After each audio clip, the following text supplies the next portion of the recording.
नमस्कार, आप देख रहे हैं जनता टीवी और मैं हूं आपके साथ मनीषा सिंह। बुलेटिन की शुरुआत करेंगे इस वक्त की बड़ी खबर के साथ। बड़ी खबर अहम जानकारी का रुख कर लेते हैं।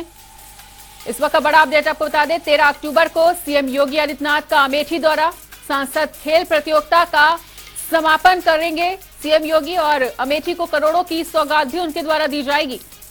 विकास कार्यों का सीएम द्वारा लोकार्पण और शिलान्यास होता हुआ नजर आएगा। और आपको बता दें कि लगभग 550 करोड़ की योजनाओं की वो आधारशिला रखेंगे और 1250 करोड़ रुपए की कई परियोजनाओं का उनके द्वारा शिलान्यास भी किया जाएगा। तो 13 अक्टूबर को सीएम योगी आदित्यनाथ का अमेठी दौरा रहने वाला है और सांसद खेल प्रतियोगिता के समापन समारोह में पहुंचेंगे।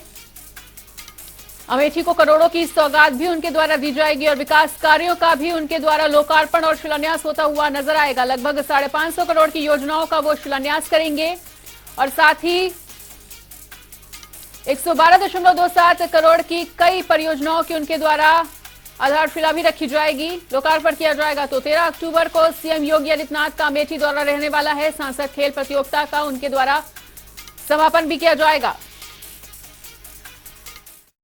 क्षेत्र में सांसद जी के द्वारा उनके प्रयास से सांसद खेलकूद प्रतियोगिता का आयोजन हुआ है। उसके पहले ब्लॉक स्तर पे, पहले नया पंचायत स्तर पर, फिर ब्लॉक स्तर पे, उसके बाद विधानसभा स्तर पर यह खेल हुआ। अंत में जो विजयी टीमें आई उनको लोकसभा की टीमों का खेल खिलाया गया और उसके पुरस्कार वितरण का कार्यक्रम इसी स्थल पर 13 अक्टूबर यानी परसों को आयोजित किया गया है, जिसमें माननीय मुख्यमंत्री जी प्रदेश के रहेंगे और माननीय प्रदेश अध्यक्ष जी भारतीय जनता पार्टी श्रीमान भूपेन्द्र चौधरी जी का भी आगमन होगा। वहीं हमारे संवाददाता अनूप कुमार सिंह ने राज्य मंत्री विजय लक्ष्मी गौतम से खास बातचीत की है, सुनिए। राहुल गांधी ने जाति जनगणना को लेकर तमाम सवाल उठाए। हमारे साथ राज्य मंत्री विजय लक्ष्मी गौतम जी हैं। राहुल गांधी ने कहा है कि जाति जनगणना होनी चाहिए और तभी लोगों को न्याय मिल पाएगा। आप कैसे देखती हैं इसको? 65 साल देश पे राज करने के बाद न्याय तो दे न सके। जातियों की याद नहीं आई कि दलित कहाँ हैं, महिलाएं कहाँ हैं, किसान कहाँ हैं। और उन्हीं की सरकारों में ये कहा जाता था कि 100 रुपया केंद्र से चलता है तो 10 रुपया 5 रुपया गाँव में पहुँचता है। आज उनको जाति जनगणना की बहुत चिंता आई है। उनको निश्चिंत रहने की जरूरत है। देश के यशस्वी प्रधानमंत्री जाति से ऊपर उठ करके हर गरीब के सपनों को साकार करने के लिए कल्याणकारी योजनाओं के माध्यम से संतुलित कर रहे हैं। सारी जातियां और धन्यवाद दे रही हैं। हिंदू नहीं, कोई मुसलमान नहीं, कोई दलित नहीं, कोई अति पिछड़ा नहीं, कोई पिछड़ा नहीं, सबके लिए सरकार की सारी योजनाएं, हमारे प्रधानमंत्री जी की तरफ से, मुख्यमंत्री जी की तरफ से सरकार की सारी योजनाएं हमारे सभी वर्गों के लिए, सभी गरीबों के लिए, दलितों के लिए, पिछड़ों के लिए और महिलाओं के लिए है। उन्होंने कहा हमारी सरकार बनेगी तो हम इस जाति जनगणना भी कराएंगे। नहीं, वो कमरे का उदाहरण दिया कि इस कमरे में देखिए, अगर देखा जाए कितने लोग ओबीसी हैं, कितने एससी हैं, कितने उदाहरण भी दिया। ये उदाहरण मैं उत्तर प्रदेश के कैबिनेट को देती हूँ कि हम 6 हमारे उत्तर प्रदेश के मुख्यमंत्री जी के सहयोगी मंत्री अनुसूचित हैं, इतने पिछड़े हैं, सारे पिछड़े हैं और दलितों से हमारा पूरा कैबिनेट भरा हुआ है। और हमारे यहाँ जाति की कोई बात नहीं होती, हमारे यहाँ सबका सम्मान है। इसीलिए सबका साथ, सबका विकास, सबका विश्वास के साथ डबल इंजन की सरकार बनी है। उत्तर प्रदेश में महिला सम्मेलन होने जा रहे हैं, एससी मोर्चा भी सम्मेलन कर रहा है। क्या उद्देश्य है और कितने लोगों को जोड़ने का लक्ष्य रखा गया? हमारी पार्टी में जब हमारी सरकार नहीं थी, हमारा महिला मोर्चा, हमारा अनुसूचित मोर्चा, हमारा अल्पसंख्यक मोर्चा लगातार काम करते हैं। अब लोकसभा का चुनाव आया है तो निश्चित रूप से हमारे अनुसूचित मोर्चा, हमारे अल्पसंख्यक मोर्चा, हमारा महिला मोर्चा काम करे। और महिला मोर्चा क्यों ना काम करे? आज महिलाओं को हमारी पार्टी ने पहले से ही आरक्षण के तौर पे नहीं, लेकिन ऐसे ही रखा हुआ था कि बराबर की भूमिका में हमारी पार्टी में हमारी महिलाएं काम कर रही थी। आज उनको प्रधानमंत्री जी ने देश में मातृत्व बंधन अधिनियम के तहत जो 33% आरक्षण दिया है, तो इसके लिए धन्यवाद। में आज तो बड़ी उत्साहित है महिलाएं, निकल करके बाहर आ करके सहयोग कर रही हैं और काम करने की इच्छा में एकदम लबालब है कि हमको काम करना है अब आगे, क्योंकि प्रधानमंत्री जी हम लोगों के लिए आरक्षण दे दिया। अब लोकसभा में भी, विधानसभा में का जगह सुनिश्चित होगा। एक ही सवाल है, लोकसभा 2024 मिशन को लेकर भारतीय जनता पार्टी तमाम मंत्रियों को भी मौका देना चाहती है वो सांसद बनने के लिए। क्या आपको इसको कैसे देखती हैं? क्या आपको भी ऐसा? हमारी पार्टी में हमारा नेतृत्व जो निर्णय लेता है वही हमें करना होता है। निश्चित रूप से हमारी पार्टी जो निर्देश देगी सभी को वो उस निर्देश का पालन करेंगे। हमारे यहाँ कोई सांसद, विधायक और सब बूथ के कार्यकर्ता हैं और पार्टी निर्णय लेती है कि हमें क्या करना है। शुक्रिया। तो ये विजय लक्ष्मी गौतम राज्य मंत्री थी, जिनका खासतौर से कहना था कि उत्तर प्रदेश में आगामी आने वाले चुनाव में जो पार्टी निर्णय लेगी उसको सभी पार्टी के नेता माने कि भारतीय जनता पार्टी में नेता भी कार्यकर्ता होते हैं। कैमरामैन याद के साथ रूप सिंह, जनता टीवी, लखनऊ। उधर बसपा सुप्रीमो मायावती ने एक्स ऐप पर पोस्ट कर एक बार फिर से इंडिया गठबंधन में शामिल होने की खबरों को सिरे से नकार दिया है। साथ ही उन्होंने ये भी कहा कि चुनाव आयोग के लिए असली चुनौती 5 राज्यों में होने वाले चुनाव में सरकारी मशीनरी समेत धनबल के दुरुपयोग को रोककर चुनाव को पूरी तरह से स्वतंत्र और निष्पक्ष कराने का है, जिस पर लोकतंत्र का भविष्य निर्भर है।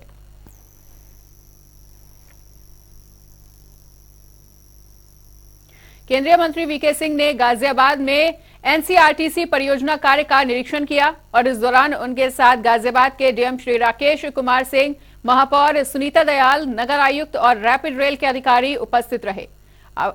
वहीं आपको बता दें कि केंद्रीय मंत्री वीके सिंह ने अपने सोशल मीडिया प्लेटफॉर्म पर पोस्ट करते हुए जानकारी भी दी है।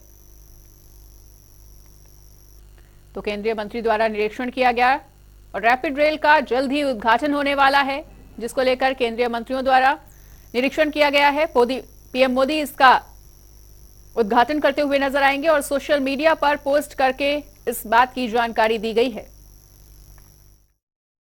पक्ष विदेश नीति के अंदर बहुत साफ है और क्योंकि हमारे संबंध यूक्रेन और रूस दोनों के साथ अच्छे थे, इसीलिए हम 22,000 लोगों को वहां से आराम के साथ निकाल कर ले आए और कोई देश नहीं कर पाया। तो आज अगर कोई दूसरी बात करता है तो वो गलत हो। से इंतजार किया जाता है, मोदी जी का ड्रीम प्रोजेक्ट भी कहा जाता है, 30 लाख करोड़ लागत से बना भी है। कब ऐसी कुछ डेट फाइनल हुई अभी तक? कब नहीं, डेट नवरात्रों के अंदर होगी, ये मानकर चलिए। अब एग्जैक्ट डेट क्या होगी वो एक बार सब लोग जो इससे संबंधित हैं उनसे पता करने के बाद डेट होगी। अभी हम देख रहे हैं कि सब चीजें तैयार हैं कि नहीं, ताकि हम अपनी तरफ से ये रिपोर्ट दे सकें कि सब चीजें तैयार हैं। अब आप डेट फिक्स कर लीजिए। मुख्यमंत्री जी का भी प्रोग्राम उससे पहले आएंगे, क्योंकि उनके लिए भी वो भी देखेंगे एक बार। तो उनकी कोई डेट सुनिश्चित हुई है? नहीं, उनका देखिए हापुड़ का उनका प्रोग्राम है 17 को।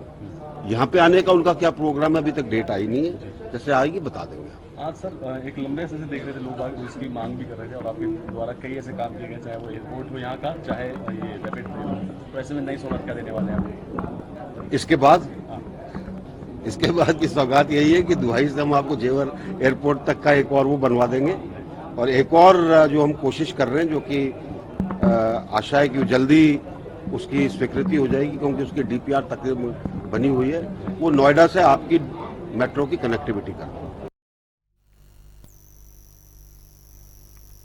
करेंगे। अगली खबर का आजमगढ़ के फूलपुर पवई विधानसभा क्षेत्र से सपा विधायक रमाकांत यादव जहरीली शराब कांड मामले में जेल में बंद हैं, जिनको लेकर उनके अधिवक्ता स्वामीनाथ यादव ने कहा कि पिछले साल जहरीली शराब कांड मामले में 3 मुकदमे दर्ज किए गए थे, जिनमें अन्य सभी आरोपियों की जमानत हो चुकी है, लेकिन रमाकांत यादव को जमानत नहीं मिली है। 3 गवाह आए थे, सविता पत्नी रामकरण और अजय पुत्र रामकरण की मौत हुई है इसमें शराब पीने से, इन दोनों क्राइम नंबरों में। और सुनील कुमार एग्जामिन हुए। तीनों साक्षी जो कल एग्जामिन हुए, पुलिस द्वारा लगाए गए आरोपों का समर्थन नहीं किए और वास्तविकता भी यही है, क्योंकि जितने मुलजिम इन तीनों मुकदमों में बनाए गए हैं, जिनके पास से रिकवरी बताई गई, जिनकी दुकान बताई गई, सभी लोग जमानत पर हैं। केवल रमाकांत जी को जेल में रखा गया है, जबकि इनका नाम इन तीनों मामलों में चार्जशीट आने के बाद 7 महीने बाद केवल यह कहकर बढ़ाया गया कि रंगेश उनके रिश्तेदार हैं रमाकांत जी के और रमाकांत के संरक्षण में ये दुकान चलती है। केवल यही कह करके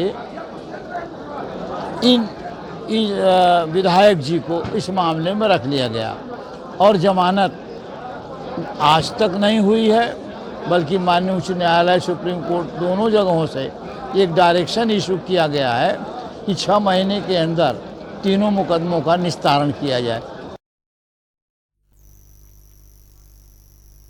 और इसी बीच एक बड़ी खबर का रुख कर लेते हैं। बड़ी खबर, बड़ी जानकारी आ रही है इस वक्त की सामने आगरा से। इस वक्त की बड़ी खबर आपको बताने जा रहे हैं। बड़ी खबर, अहम जानकारी। आगरा पहुंचे हुए हैं सीएम योगी आदित्यनाथ। लघु उद्योग भारती कार्यक्रम में शिरकत करने के लिए पहुंचे हैं मुख्यमंत्री और उद्यमी महासम्मेलन में भी उनके द्वारा हिस्सा लिया गया। प्रदेश भर के उद्यमियों ने इस कार्यक्रम में हिस्सा लिया था और बतौर मुख्य अतिथि सीएम योगी आदित्यनाथ भी इस कार्यक्रम में पहुंचे। तो आगरा दौरा है सीएम योगी आदित्यनाथ का, जहां आगरा पहुंच चुके हैं और लघु उद्योग भारती कार्यक्रम में उन्होंने शिरकत भी की है। उद्यमी महासम्मेलन में उन्होंने शिरकत की और प्रदेश भर के कई उद्यमी इस कार्यक्रम में मौजूद रहे। तो इस वक्त ये बड़ी खबर, बड़ी जानकारी आगरा से आपको बता रहे हैं, जहां आगरा पहुंच चुके हैं सीएम योगी आदित्यनाथ। उन्होंने लघु उद्योग भारती कार्यक्रम में शिरकत भी की है बतौर मुख्य अतिथि और इस दौरान तमाम बड़े उद्यमी भी मौजूद रहे प्रदेश भर के। और इसी बड़ी खबर पर अधिक जानकारी के लिए हमारे साथ हमारे सहयोगी ब्रजकिशोर जुड़ चुके हैं आगरा से। तो ब्रजकिशोर, उद्यमी महासम्मेलन में शिरकत करने के लिए सीएम योगी आदित्यनाथ आगरा पहुंचे, इस कार्यक्रम में क्या कुछ खास रहा?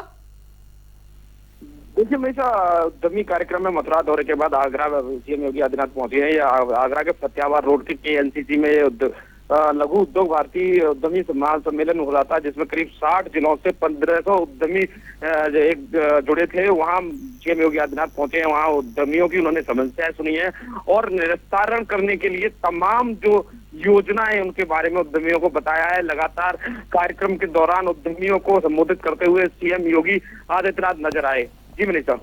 बिल्कुल ब्रजकिशोर, तो प्रदेश भर के उद्यमियों ने इस कार्यक्रम में हिस्सा लिया था। क्या उद्यमियों को कोई खास सौगात भी दी गई है सीएम योगी द्वारा? जी मनीषा, बिल्कुल 60 जिले के 1500 उद्यमी इकट्ठे हुए थे। सीएम योगी द्वारा कई योजनाओं को बारे में उद्यमियों को बताया गया है। हालांकि उद्यमियों ने अपनी बात रखी थी, उन्होंने अपनी समस्याएं बताई थी। उस समस्याओं को सुनते हुए सीएम योगी आदित्यनाथ ने तमाम योजनाएं उन्हें बताई गई हैं उद्यमियों को कि योजनाओं के जरिए उद्यमी लाभ उठा सकते हैं। जी मनीषा। बिल्कुल ब्रजकिशोर, तो ये कार्यक्रम अभी चल रहा है, खत्म हो गया है और क्या कुछ शेड्यूल रहने वाला है आगरा में सीएम योगी आदित्यनाथ का?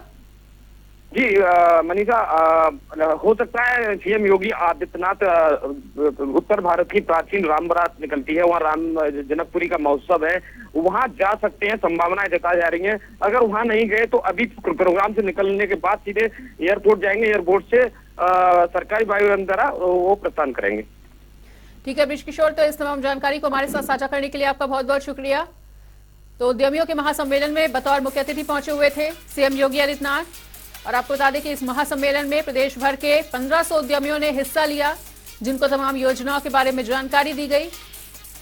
और आगरा के दौरे पर हैं इस वक्त सीएम योगी आदित्यनाथ, आगरा पहुंच चुके हैं और प्रदेश भर के उद्यमियों ने इस महासम्मेलन में हिस्सा लिया, जिसमें बतौर मुख्य अतिथि सीएम योगी आदित्यनाथ भी शामिल हुए।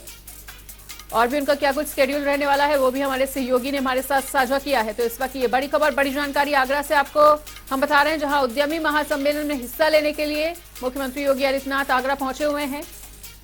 और इस महासम्मेलन में प्रदेश भर के 1500 उद्यमियों ने बढ़ चढ़कर हिस्सा लिया है, जिन्हें तमाम बड़ी योजनाओं की जानकारी भी दी गई। उद्यमियों को संबोधित भी किया सीएम योगी ने और तमाम बड़ी योजनाओं की उन्हें जानकारी भी दी गई है। तो आगरा पहुंचे हुए हैं सीएम योगी आदित्यनाथ। इस वक्त ये बड़ी खबर, अहम जानकारी, लघु उद्योग भारती कार्यक्रम में शामिल होने के लिए पहुंचे सीएम योगी।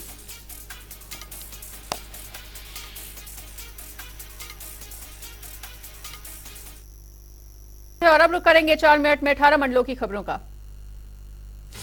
रायबरेली में डीएम हर्षिता माथुर ने किया अस्पताल का औचक निरीक्षण, सुविधाओं का लिया जायजा, परिसर में साफ सफाई की व्यवस्था के दिए हैं निर्देश। महोबा में तेज रफ्तार 2 बाइकों की आपस में भिड़ंत, हादसे में 1 की मौत, 3 घायल।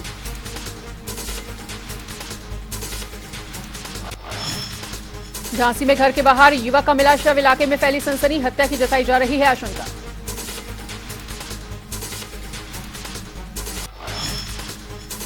भदोही में एनआईए की छापेमारी, संदिग्धों से की गई है पूछताछ, सिम कार्ड और मैगजीन को किया गया है जब्त।